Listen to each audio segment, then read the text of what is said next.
Мы не знаем того, чего не знаем. Когда YouTube анонсировали свое новое приложение для загрузки видео с айфона, 5-10% видео, закачанные пользователями, были перевернутыми на 180 градусов. Люди неправильно снимали видео? Нет. Сам дизайн приложения был неверным. Он был разработан для правшей. Когда видео снимали левши, изображение просто не переворачивалось. Не осознавая этого, разработчики правши создали приложение, которое идеально работало для них, но не для их пользователей. Это пример того, как наши бессознательные предубеждения влияют на наши действия каждый день, даже если мы их не замечаем. А чего еще мы с вами не замечаем? Я закончила психфак вышки, и у меня 15 лет опыта работы в HR. С детства я мечтала пожить в другой стране. И моя мечта исполнилась. Я работала и жила в 6 разных странах. Германия, Турция, Кения, Италия, Штаты, ну и Россия. Жила я в этих странах по разным причинам. Сначала я влюбилась и вышла замуж за немца и параллельно устроилась работать в немецкую компанию. Поэтому я очень часто ездила в Германию. Потом я выстраивала процессы компании в Турции. После меня пригласили работать в Кению, а затем в Италию. Потом был бойфренд из Англии, и еще пару лет, чтобы ухаживать за папой, я жила наполовину в Нью-Йорке, наполовину в Москве. И на протяжении всего этого времени меня часто спрашивали, почему же я не осталась жить ни в одной из этих стран. Ведь где-то наверняка лучше, чем здесь у нас. А я убеждена, что можно бесконечно искать место, где нам будет лучше. А можно создавать это лучшее там, где мы есть. Потому что лучшее – это не про место, а про людей. А в каждой из этих стран был уникальный опыт. Переезжая из страны в страну, я с жадностью изучала культуру и особенности этих стран. В общей сложности этот опыт занял порядка 8 лет и сильно поменял меня и мое представление о том, как устроен мир. Особенно остро я почувствовала это, услышав на одной из дружеских встреч. Твоему знакомому 45, и он ни разу не был женат, с ним наверняка что-то не так. Что именно меня смутило в этом вопросе? Очень просто. За годы жизни в разных странах мое представление о том, что есть норма, расширилось. И я стала особенно чутко реагировать на подобные фразы. Я бы хотела, чтобы моя будущая жена умела убираться и готовить, ведь она будет сидеть дома с детьми и кормить меня ужином, когда я приду с работы. У него инвалидность. Давай лучше кого-то еще посмотрим на эту должность. Откуда это? Какая-то негласная норма. Что вообще такое норма? Норма – это социально обусловленная, условная единица, когда-то придуманная и транслируемая нам с детства нашим ближайшим окружением, значимыми взрослыми, друзьями, средой обитания. Конечно, у этой нормы была задача обезопасить нас, подготовить к жизни и помочь. Но пришло время пересматривать старые нормы. Действительно ли они сейчас нам помогают? Или, скорее, ограничивают? Развитие живого происходит благодаря эволюционному механизму адаптации. Когда оказываешься в новой среде, то начинаешь адаптироваться к новым правилам игры и в какой-то момент понимаешь, что нормы не существует. Она условная. Существует конкретно вот этот человек, который стоит сейчас перед тобой. И у этого человека своя уникальная история, свои черты характера, привычки и особенности. И единственный способ увидеть этого человека – это постараться отодвинуть рамки в сторону. Есть характеристики, по которым мы друг друга оцениваем. Пол, возраст, физические и ментальные особенности, этническая, национальная принадлежность, сексуальная ориентация. Это все базовые категории разнообразия. Почему выделяют именно эти составляющие? Мы не можем их про себя изменить. Они являются частью нашей идентичности, но просто сама принадлежность к той или иной категории накладывает на нас социальные рамки и долженствования. Тебе за 40, и ты решил или решила поменять профессию, поздновато, так не принято. Ты из Бурятии и пришла выбирать няню для своего ребенка, а администратор подумала, что ты пришла устраиваться уборщицей. Ты мужчина и в отношениях с другим мужчиной, есть риск, что если об этом станет известно, тебя уволят или побьют. Тебе за 30, ты не замужем и у тебя нет детей, с тобой что-то не так. Вам кажется, эти примеры я придумала? Нет. Это истории реальных людей, наших с вами близких, друзей и знакомых. Это мои истории, и это ваши истории тоже. Это не про кого-то там, это про нас с вами. Помимо базовых личностных характеристик, есть еще и приобретенные. Наша профессия, наш социальный статус, доход и многое-многое другое. В некоторых компаниях людей разделяют на центральные офисы, региональные подразделения. Некоторым очень сложно нанимать сотрудников из других индустрий, а некоторые отсматривают кандидатов исключительно из ограниченного списка университетов. И мы вечно задаемся вопросом: а меня достаточно? Я впишусь? И тогда появляется риск, что мы начнем менять себя по тот трафарет, который выставляет нам желанный работодатель, наша семья, общество или партнер. И в конце концов есть риск потерять себя.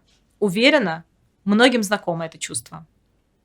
Представьте себе ситуацию: вы сидите на лекции, онлайн или офлайн, и лектор использует термины, которые вам не знакомы. Вы смотрите по сторонам, никто не поднимает руку, чтобы уточнить понятие. Наверное, все остальные знают, один я не знаю или одна я не знаю. Загуглю попозже. У кого из вас такое было? У меня бывало. Почему такое происходит? Никто из нас не хочет выглядеть необразованными, некомпетентными и непрофессиональными. И, в принципе, это достаточно легко сделать. Не проявляться, не рисковать, не высовываться. Чувство уязвимости и небезопасности в проявлении может быть у кого угодно, вне зависимости от того, какую должность вы занимаете в компании и вообще чем занимаетесь по жизни. Когда я вела подобную сессию для совета директоров большой международной компании, я дала им тот же самый кейс с поднятой рукой и спросила их, у кого такое было. Все 7 участников подняли руку. И мне бы хотелось напомнить нам с вами, что бывает по-другому. Бывает психологически безопасное пространство, где можно быть собой и не бояться проявляться. Можно задавать вопросы, какими бы глупыми они ни казались. Можно предлагать идеи, какими бы безумными они ни были. Можно проявлять уязвимость и признавать свои ошибки. Можно критиковать статус-кво и то, как принято. Можно экспериментировать, пробовать новое, обмениваться знаниями и опытом. И как результат испытывать чувство достаточности и той самой принадлежности. Такая среда называется инклюзивной средой. Часто в своих выступлениях я задаю участникам 2 вопроса. И сейчас хочу задать эти вопросы вам тоже. Насколько важна психологически безопасная среда в компании для тебя лично? По 10-бальной шкале, где 1 совсем не важна, а 10 очень важна. Насколько психологически безопасно в своей компании ты чувствуешь себя сейчас? Как бы вы ответили на эти 2 вопроса? Я проводила этот опрос для нескольких тысяч человек, работающих в разных компаниях. Чаще всего сотрудники компании отвечают на первый вопрос, ставят 9 и 10. Да, я считаю, что психологически безопасная среда в компании важна. Но отвечая на второй вопрос, сотрудники чаще всего указывают цифры 6 и 7. О чем нам с вами это говорит? Да, людям важно оставаться собой, но по факту бывает сложно сделать это в рамках корпоративной культуры компании. В каждой компании есть свои правила общения, нормы, устои и формы наказания. Так же, как и в каждом сообществе, в кругу друзей, семье и в отношениях с партнерами. И кажется, что поменять ту самую корпоративную культуру в компании или в стране – это что-то непосильное. Однако начать изменения в рамках своей семьи или среди друзей, согласитесь, это уже в наших руках. И один из инструментов – это повышать свой уровень осознанности и работать со своими стереотипами и предубеждениями.